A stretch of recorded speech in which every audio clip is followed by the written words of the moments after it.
Usually when you dig into like ancient philosophy, you have to brace yourself for just a lot of mysticism. It feels a bit like reading tea leaves, you know? Oh, absolutely. You encounter a text that uses words like the cosmos or the eternal way, and the standard academic response is basically just a shrug. They tell you it's a feeling beyond human comprehension. Which creates a massive barrier to entry, right? Mhm. Because we're wired to look for patterns. We Yeah. can actually map out things that fit into a logical framework. Right, exactly. So when a concept is framed as purely ethereal, it just becomes untouchable.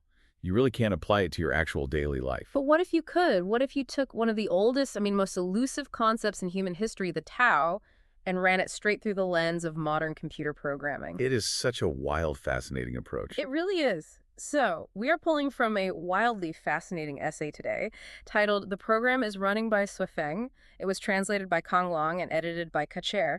And the mission of this deep dive is to look at a philosophical landscape that is essentially a highly technical user manual for the universe. And that translation makes a radical shift in perspective that just strips away all that mystical fog.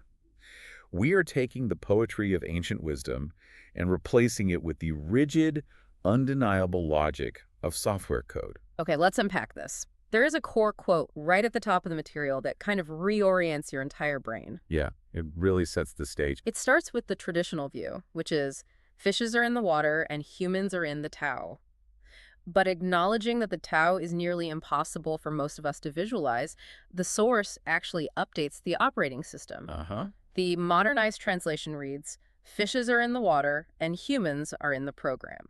That single substitution completely changes the entire architecture of how we view reality. It really does. To really grasp it, we have to look at the original Chinese word used for program, which is chengzu. It breaks down into two distinct concepts. Okay. The first character, cheng, represents rules, laws, patterns, and mathematical equations. And the second character, shu, means sequence and strict order. So it's not just a loose metaphor. Not at all. So when the material talks about a program, it is literally talking about the unbreakable order of formation, development, and evolution of everything. It's all running according to established rules. Meaning the universe is literally operating on software. Basically, yeah. Just like you have to follow the rules of the operating system on your laptop to get it to do anything, we are all bound by a universal operating system designed by what the author calls the greatest creator. Everything is running on pre-designed code. And that scales from the cosmic all the way down to the microscopic. I mean, think about the seasonal loops in nature. Oh, right. In many parts of the Earth, we transition from spring to summer to autumn to winter. That's not just weather. That is a strict sequence. Spring always executes after winter. Yeah, that makes sense. That particular subroutine has been running flawlessly for thousands of years without a single glitch. Which is, a beautiful way to look at a tree changing colors. Mm-hmm.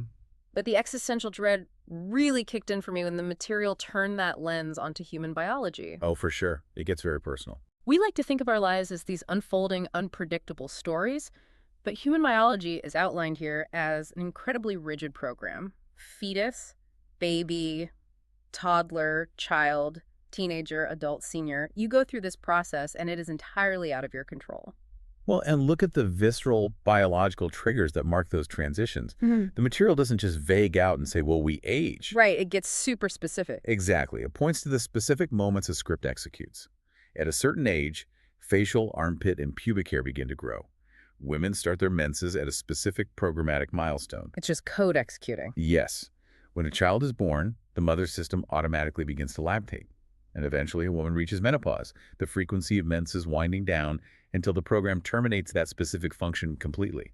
Framing intensely personal physical experiences as standard biological subroutines executing exactly as programmed, it completely removes the ego from our own bodies. It really does. But the code doesn't stop at the edge of our skin. The programmatic logic extends to societal constructs, too. Yes, the macro level. Countries are programs. Traditional families are programs. And thinking about it through this software lens, joining a country or getting married into a traditional family is basically the biological equivalent of clicking agree on a software's terms of service. What's fascinating here is how that framework redefines our sense of autonomy. We build monuments to our nations, right? And we write epics about our family lineages, treating them as these magnificent products of human free will. Yeah, we take so much pride in it. Exactly. But under this logic, A nation-state is categorized exactly the same way as armpit hair growing or a plant withering. It's just a pre-written environment. Right.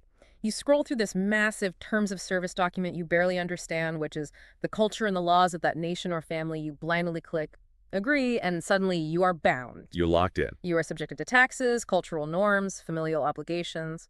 You didn't write the code, but once you step inside that specific program, you involuntarily have to follow its execution commands. You step into the framework, and the framework governs you.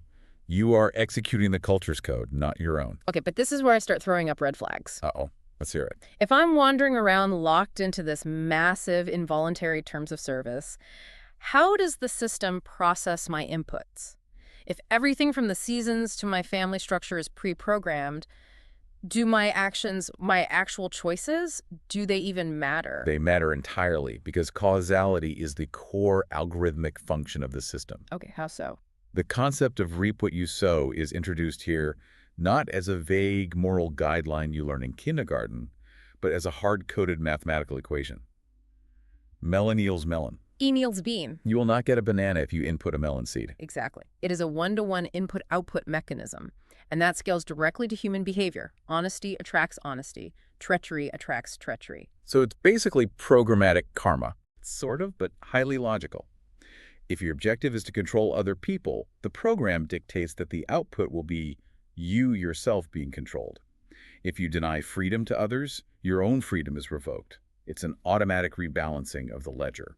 The material even applies this to spiritual destinations, treating them almost like different operating systems you can download.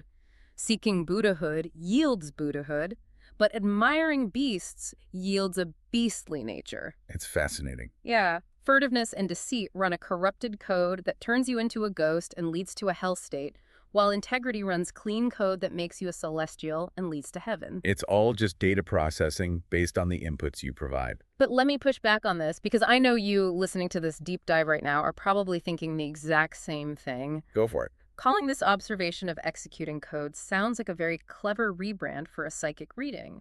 I mean, if I plant a bean, obviously I know a bean is going to grow. That's botany. But human lives are infinitely chaotic. Sure, they seem that way. You can't honestly tell me that just because someone lies on a resume, we can predict their ultimate endpoint. That feels like mysticism in a lab coat. But that skepticism assumes the chaos isn't just a highly complex algorithm you don't have the processing power to see. Oh, interesting. The material actually anticipates this exact resistance. It firmly separates this from fortune-telling. Fortune-telling relies on supernatural guessing. This system relies on the fact that if you know the exact input, the output is mathematically guaranteed. Yeah. You can forecast a future simply by observing current behaviors. Come on, if the output is mathematically guaranteed, why do terrible people get away with terrible things for decades? Because of built-in time delays. The output is guaranteed, but the execution time varies wildly. Okay, explain that. The catch is just the loading screen. Humans get anxious when they don't see immediate results, which is essentially just mashing the refresh button on a slow-loading web page. But the system requires immense patience. The material gives a very specific botanical timeline to illustrate this. Peach fruits in 3 years and apricot in 4 years, while you have to wait 18 years to enjoy the fruit of a walnut. 18 years. You plant a seed and have to wait nearly 2 decades for the program to render the output. And anxiety does absolutely no good during those 18 years. The program is running. If you don't see the result of someone's treachery in 5 years, you wait 10. Just wait it out. If nothing in 10 years, wait 100 years. The delayed output doesn't mean the code is broken or that they got away with it. It just means the specific time parameter for that function hasn't been met yet. Which introduces one of the most terrifying concepts in the entire essay, honestly. Dormant code, or what it calls hidden programs. Yes, hidden programs. Not all code is running visibly all the time. Some of it is just sitting there in the background, waiting for a highly specific condition to trigger the executable file. And the analogies used for hidden programs are incredibly stark. Think about a landmine. A landmine remains completely hidden underground, completely inert, doing absolutely nothing until someone applies pressure to the trigger.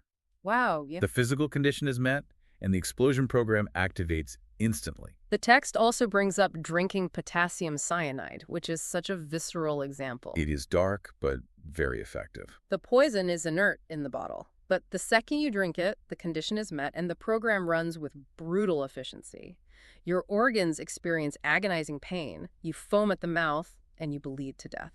It's a reminder of how completely unforgiving the code is once the trigger condition is satisfied. It functions the exact same way in the natural world, too. Without the proper conditions, code stays dormant. Mosquitoes and flies will not revive and take flight unless the environmental temperature hits a specific threshold. Right, the seasonal triggers. Exactly. Seeds will not germinate without exact humidity levels. Yeah. Even lightning and thunder will not fill the sky unless the binary conditions of yin and yang, the positive and negative atmospheric charges, physically meet. And crucially, human beings won't transform into celestial beings without reaching a certain stage of self-cultivation. The program for becoming a celestial is theoretically there, sitting hidden on your internal hard drive, but if you don't input the right self-cultivation commands, it never executes. The conditions absolutely dictate the execution. No exceptions. Which leads to a massive structural problem for us as humans. Also, Well, if the code is this strict, if our outputs are locked behind 18-year walnut delays, and we are wandering through a minefield of societal and biological terms of service, how do we ever change the trajectory of our lives? If we are just running on a continuous loop, how do we introduce a system interrupt? well, without an external force, you don't. You just don't. The material states plainly that without outside interference, a life loops endlessly on its set track, reincarnating purely according to the established program. To illustrate how impossible it is to change your own code from the inside, the essay uses a brilliant visual. A man cannot make his feet leave the ground by dragging his own hair. I cannot stop thinking about that image. You're just standing in a field, gripping your own hair, pulling up with all your strength, expecting to float into the sky. It's physically impossible because you are part of the closed system. Exactly. You can't be the user and the administrator at the same time. You need something outside the system to lift you. You need what the material explicitly calls hackers. The hackers. I love this part. Just as computer hackers disrupt, break, or fundamentally rewrite software, external forces disrupt the track of a human life. And these forces come in vastly different scales. On the massive macro level, the teachings of Jesus Christ, Buddha Sakyamuni, Prophet Muhammad, and Confucius are identified as incredibly powerful external forces. These were essentially massive system interrupts, zero-day exploits that rewrote the code for billions of users across human history. But here's where it gets really interesting. The external force doesn't have to be a major religious prophet. The material lists incredibly minor things that act as hackers. Minor is almost an understatement. Right, an accident, a phenomenon, a book, a single story. It even lists a change in hairstyle, an insect, or a single blade of grass. Marvel at the mechanics of that for a second. A blade of grass holds the exact same system-breaking potential as a divine teaching. If we connect this to the bigger picture, we have to understand the architecture of the system. Why does a blade of grass work? Because it shifts your immediate consciousness. How does that look in practice? If you are stuck in a depressive, looping thought pattern, and you see a blade of grass pushing its way through concrete, that visual interrupts your processing. Your consciousness shifts for just a fraction of a second, and because consciousness is the steering wheel of the program, that micro-shift boots up an entirely different operating subroutine for the rest of your day. But there is a limit, right? Because a blade of grass can change my mood, but it can't, make me immortal. Exactly, because we are dealing with layered programming. The material differentiates between master programs and subprograms. Could you break that down? Master programs are the foundational architecture. They are generally unchangeable. You cannot hack the biological master program of human birth, growth, aging, and death. You can't easily change the master program of how your hair biologically grows.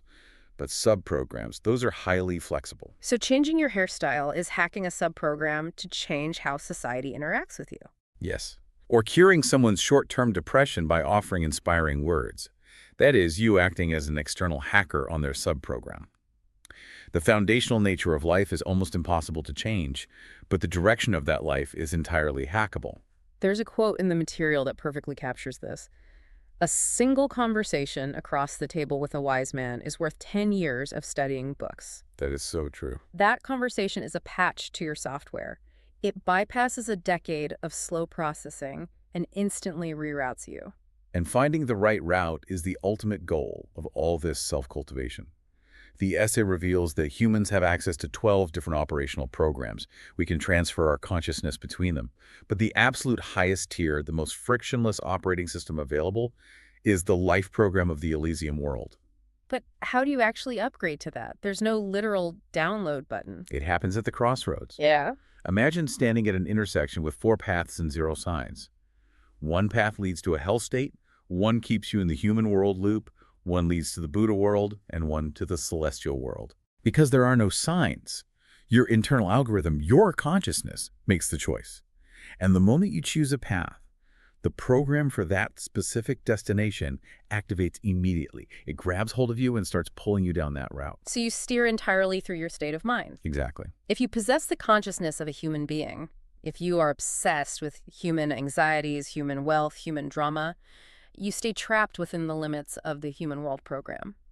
But the second you start to adopt the consciousness of a celestial being, your life track automatically begins to transfer over to the Elysium program. Your mind literally rewrites your physical destination. It's all about where you direct your focus. So what does this all mean for you listening right now? We've talked about universe-level coding, 18-year walnuts, pulling yourself up by your own hair, and treating your mind like a steering wheel.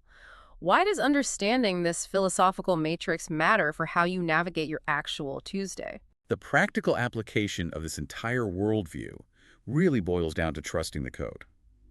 If you truly internalize that the program is running flawlessly, then certain human behaviors stop looking like moral failings and start looking like logical absurdities. The material specifically calls out unearned psychology and opportunism as incredibly stupid. Yeah. Because you can't trick a math equation. Deceit, greed, taking advantage of people. These are ignorant, short-sighted errors in calculation. The essay gives a very chilling practical example. Let's hear it. Say you cheat others or take a bribe of $100,000. In the immediate short term, you get a lot of temporary benefits. The sub-program of your bank account looks fantastic. Obviously. But the master program logged that input, the ledger is unbalanced, and the ultimate programmatic cost of that 100 grand could be losing a limb in an accident, facing a massive calamity, or system demotion, literally having to reincarnate as an animal in your next loop just to pay off the energetic debt. The system always balances the ledger. You cannot outsmart the universal card. So instead of trying to hack the system for a quick buck, the advice given is to throw a long line to catch a big fish. Right. You have to give love and give it wholeheartedly without frantically mashing the refresh button to see if you get a return. You do it knowing with absolute mathematical certainty that the program will eventually process that input and yield a beautiful life. You input first in order to output later. It isn't a hope, it is a programmatic guarantee. But acknowledging that guarantee raises a profound question, one that builds directly on the most rigid rule in the entire text. Okay, what is that? The material explicitly states that a person can only escape one program by immediately entering another. It claims it is impossible to enter an area that is not within a program. So you can never just be off the grid. Never. You exit the human program, you are immediately bound by the celestial program. You exit the desert, you enter the rules of the oasis. You're always, always operating inside a predefined framework. So the lingering question for you to mull over is this. If a pure, unprogrammed existence is completely impossible in this universe, does free will actually exist at all? Or is the ultimate human freedom simply our ability to choose which set of rules we prefer to be governed by? Are we ever truly swimming freely in the ocean, or are we just picking the most comfortable fishbowl? Because as we were reminded right at the start, fishes are in the water and humans are in the program. The code is always running. Thanks for taking the plunge with us today. Keep questioning the code around you.